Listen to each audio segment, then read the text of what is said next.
Trudy, the Solomon Islands is accusing Australia of political interference. What sparked this?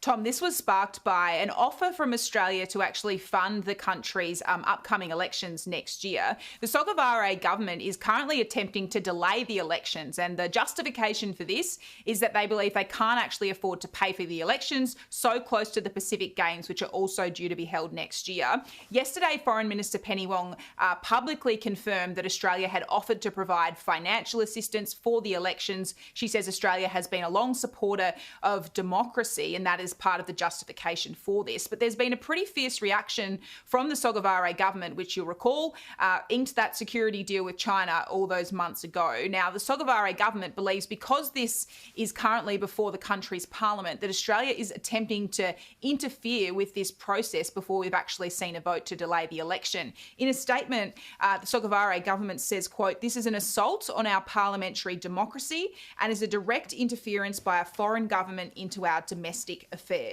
There's been reaction here at home. The Shadow Foreign Minister, Simon Birmingham, says the way this has been handled by Foreign Minister Wong has been a giant misstep. Albanese government was entirely right to offer to provide assistance for the conduct of Solomon Islands elections. However, the execution of that offer appears to have been woefully undertaken given the response it has elicited from the Solomon Islands government. There are many questions that the Albanese government is going to have to answer in relation to this offer.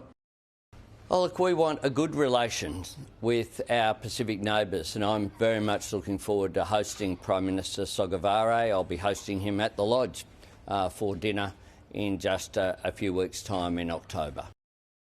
So the Prime Minister not really addressing any of the real substance behind this allegation of foreign interference, but he is pointing to this upcoming meeting he's going to have with Prime Minister Sogavare next month.